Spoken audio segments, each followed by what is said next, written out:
welcome back. I appreciate you taking a few minutes to listen to an update from LawTrak as to where we are, where we're going, and what our timelines are.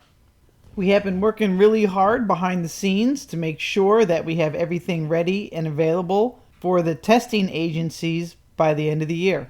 Our commitment was to give a minimum viable product, or an MVP, out to the customers for feedback. All of this information and feedback from the customers was put into our final product as to where we want to be by the end of the year.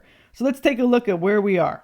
In speaking with the MVP agencies, they wanted to make sure that they had the ability to access as much data as they could live while on the road or at their desks. So now officers can access the LawTrak statewide database, but each agency will maintain and be responsible for their own local databases for the accuracy of the records. Let me show you what I mean. When the officer is searching for a particular person, let's say the complainant in an incident report, they would put in that person's last name, and if the information is available, it will come back from that agency. Additionally, any information matching that search criteria will be returned from the LawTrak information sharing server. By clicking a button, the officers can pull that information right into their case report. From there, they can edit the record as needed. The next big change that the MVP agencies wanted to see was in how the incident report is supplemented by another officer. So let's go through that and see the changes that we're making there. In the current version, case reports are supplemented by editing the current case report. So based on the feedback, we made some changes that allow the original case report to stand on its own, but providing a tighter integration with the incident report into the supplemental report.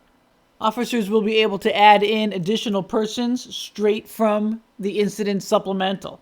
With the tighter integration with the original case report, they'll be able to pull offenses in, add in arrestees, or additional persons quickly and easily.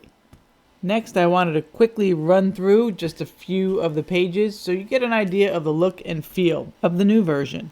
And if you didn't notice, I switched from dark mode to light mode while you weren't looking.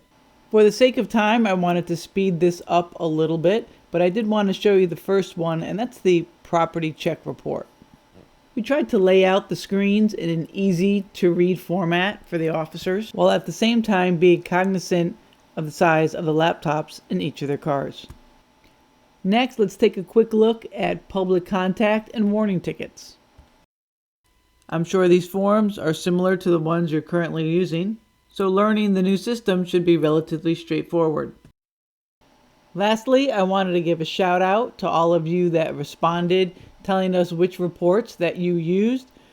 As you can see, you guys use a lot of reports. So these are the reports that we're currently building into the system. So thanks again for your feedback on those. So to wrap this up and continue our transparency with you, we wanted to let you know our timeline. Our internal testing of the system will start in Q4 of 2023. Next, we will start installing to the MVP user base at the end of 2023. We will use the first quarter of 2024 to get feedback from the beta users. And then we'll take that feedback, do our transition plan, and continue development. Thanks for indulging me during the last 5 minutes as we step through where we are, where we're going. Lots of stuff happening at LawTrak, and keep your feedback coming.